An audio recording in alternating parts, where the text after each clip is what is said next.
देखिए अब इसके आगे हम, वो वीडियो कट हो गया था, अब आप इसमें देख लीजिए, ये पार्ट 4 के नाम से पड़ेगा, वो पार्ट 3 हो गया।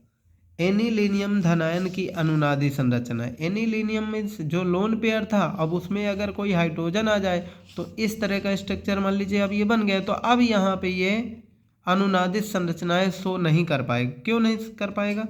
क्योंकि यहाँ तो प्लस है, अब यहाँ नीचे लोन पेयर शिफ्ट नहीं होगा, तो नॉर्मल जो पोजीशन है वही रहेगा, बस हो गया, इसमें कुछ नहीं है। अब आपको मेन चीज़ है रिएक्शन पढ़ना है। रिएक्शन है एल्किलन, एल्काइलेशन। तो एल्किलन क्या होता है? जब किसी ग्रुप में एल्किल समूह पहुंचा देंगे, आप एल्किल समूह ऐड कर दोगे। देखिए कैसे, जब आप एल्किल ग्रुप ऐड करा देंगे, जैसे ये RnH2 दो हाइड्रोजन है, देखिए RnH2। आप ध्यान से अगर आप देखें तो ये कुछ इस तरह से लिखा, मैं आपको यहाँ पर दिखाने का प्रयास करता हूँ, RnH2।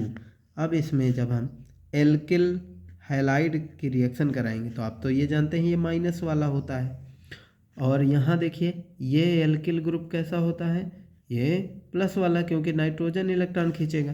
तो ध्यान से कुछ नहीं आपको करना, क्या, एक हाइड्रोजन इसका हटा लीजिए, एक हाइड्रोजन इसका हटा लीजिए, एक्स के साथ निकाल दीजिए, यानी HX निकल जाएगा, HX निकल जाएगा। और यहाँ जब हाइड्रोजन नाइट्रोजन से जो जुड़ा था हटा तो एल्किल ग्रुप यहीं आ जाएगा, RnH।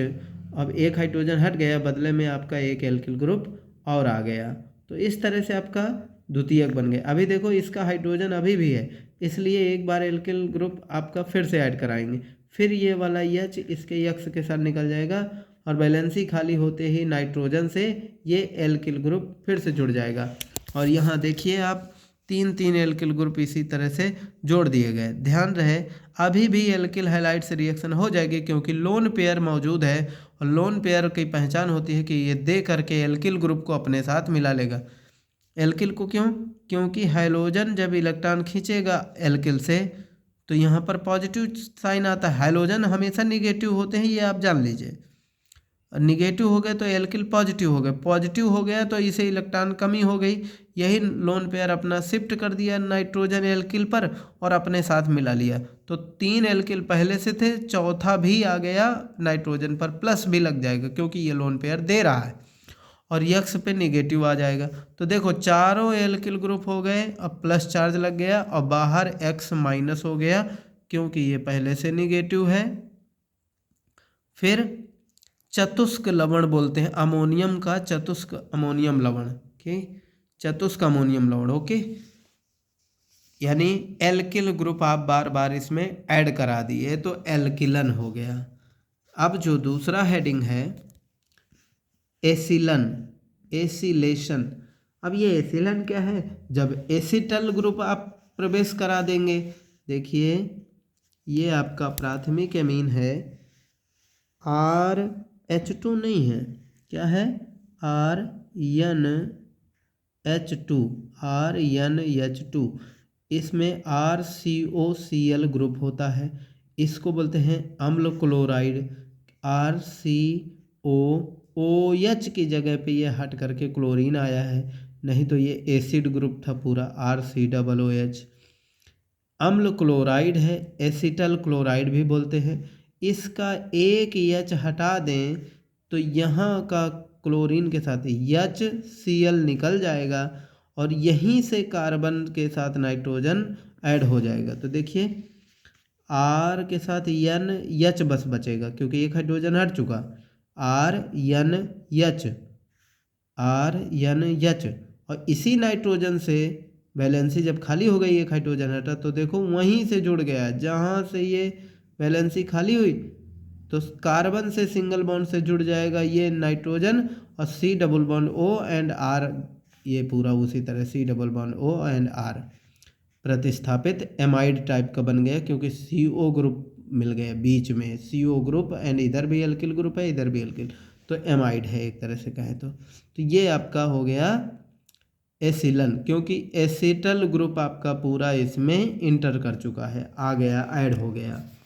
और इसके उदाहरण में आप देख सकते हैं,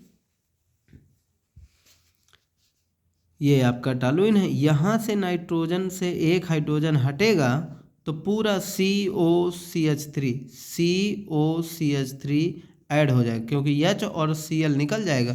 तो देखो COCH3 यहीं से जुड़ गया, नाइट्रोजन से एक हाइड्रोजन हट गया, दो ठो थे एक बचा, ये Cl अलग हो गया। तो एसिटाइलिनाइड बोलते हैं इसको, एसिटाइनिलाइड, ठीक है।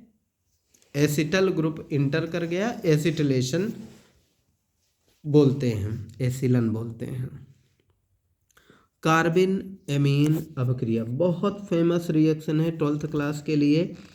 कार्बिल एमीन अभिक्रिया, कार्बिल एमीन परीक्षण भी बोल सकते हैं, बहुत अच्छी रिएक्शन है। सीधे रिएक्शन पर आइए। एथिल एमीन, एथिल ये हुआ, एमीन ये हुआ, ethyl amine plus chloroform CHCl3 chloroform KOH यानी पोटेशियम हाइड्रोक्साइड हीट किया जा रहा है। इस रिएक्शन को आप यूं ही लर्न करेंगे कि जब एथिल एमीन की अभिक्रिया क्लोरोफॉर्म से होती है KOH की उपस्थिति में, क्लोरोफॉर्म से होती है, तो ध्यान रहे ये एथिल ग्रुप आपका वैसा ही रह जाएगा। ये जो नाइट्रोजन है इससे आपका ये जो क्लोरोफॉर्म का कार्बन है ये यहाँ आ जाएगा, तो NC टाइप का यौगिक बनना है। देखिए एथिल समूह के साथ NC टाइप का कंपाउंड बन गया, K के साथ Cl निकल जाएगा, KCl अलग हो जाएगा, ठीक है। देखिए ये आपका कुछ इस तरह से मैं समझाता हूँ। KCl ये वाला पूरा KCl के रूप में निकल जाएगा। यहाँ से जो OH हैं ये कुछ हाइड्रोजन यहाँ पे मौजूद हैं, तो OH इसके साथ जल निकल जाएगा। बचा ये कार्बन इस नाइट्रोजन से पहले न लग करके नाइट्रोजन के बाद ये हाइड्रोजन रिमूव होने पर लग जाता है कुछ इस तरह से, CH3 CH2 N double bond C, और ये देखिए ये N डबल बॉन्ड C, कुछ इस तरह से आपका ये बना। और KCl तीन बार इसीलिए ले गए क्योंकि 3 क्लोरीन को 3 KCl निकल जाएंगे, और इसी तरह से जब 3 बार लिया गया तो 3 OH आपको मिल गए, और यहाँ से ये जो हाइड्रोजन है ये हाइड्रोजन है मिलके जल निकल जाएंगे, और नाइट्रोजन आपका कार्बन से कुछ इस तरह से जब जुड़ता है, ये फेमस कंपाउंड है ethyl carbyl amine. Carbyl amine बोले जाते हैं, इन्हें आइसोसाइनाइड बोला जाता है। ध्यान रहे मैंने आपको पढ़ाया है एल्किल हाइड्राइड में, जब CN जुड़ता है तो साइनाइड बनता है, जब NC जुड़ता है तो आइसोसाइनाइड बनता है। ये मैंने आपको समझाया है जब आप हेलो एल्केन हेलो एरीन पढ़े हैं पहला चैप्टर, तो मैं KCN और AgCN दोनों का योगात्मक अभिक्रिया करा के बताया था कि कब CN बनेगा, कब NC बन के आइसोसाइनाइड बनेगा। तो आइसोसाइनाइड को ही हम कार्बिल एमीन बोलते हैं, और ये कार्बिल एमीन एमीनों का परीक्षण है ये। तो देखिए इसकी थ्योरी भी आपको आनी चाहिए। जब किसी प्राथमिक एमीन को एल्कोहलिक पोटेशियम हाइड्रोक्साइड की उपस्थिति में क्लोरोफॉर्म के साथ गर्म किया जाता है, यही बोल रहा है। जब कोई प्राथमिक एमीन की अभिक्रिया इसकी उपस्थिति में क्लोरोफॉर्म के साथ की जाती है, क्लोरोफॉर्म के साथ होती है, तो आपको कार्बिल एमीन या कहें आइसोसाइनाइड प्राप्त होता, आइसोसाइनाइड प्राप्त होते हैं। आइसोसाइनाइडों को कार्बिल एमीनों द्वारा भी जाना जाता है, इसलिए इस अभिक्रिया को कार्बिल एमीन अभिक्रिया भी कहा जाता है।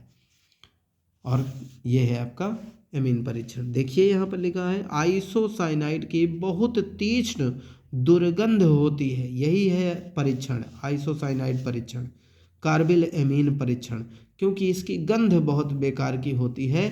अतः इस अभिक्रिया का उपयोग प्राथमिक एमीन के परीक्षण के रूप में करते हैं। बहुत फेमस रिएक्शन है, लर्न कर लीजिएगा कैसे। एथिल एमीन लीजिए चाहे मेथिल एमीन, मेथिल एमीन या एथिल एमीन कोई भी, कार्बन वही है, देख सकते हैं आप, 2 कार्बन का यौगिक है तो यहाँ 2 कार्बन ऑलरेडी हैं, कोई दिक्कत नहीं। एक कार्बन वाला होता तो एक कार्बन यहाँ दिखता, मेथिल बस रहता CH3 बस, तो यहाँ CH3 रहता, मेथिल आइसोसाइनाइड बन जाता, कोई दिक्कत नहीं। जब आप एमीन की अभिक्रिया क्लोरोफॉर्म और KOH के साथ कराते हैं तो आइसोसाइनाइड बना, KOH का K और क्लोरोफॉर्म का Cl, ये KCl निकल गए, जल निकल गया और आइसोसाइनाइड बन गया। प्रोडक्ट आपको इसी तरह से याद करना होगा। नेक्स्ट, नाइट्रस अम्ल के साथ अपक्रिया, ये भी फेमस रिएक्शन है। इसको हम नेक्स्ट टर्म में पार्ट 5 फिनिश करेंगे। पार्ट 5 में हम फिनिश करके, और ये देखिए अब आपको केवल 2 पेज ओनली बचा है ये, इसके बाद यहाँ से फिनिश है, हमारा नया प्रश्न बन जाएंगे। तो अब ये कुछ भी नहीं बचा कुछ खास, 2 दिन के लिए और बचा है, हम इसको फाइनल कर देंगे शनिवार से पहले। Thank you.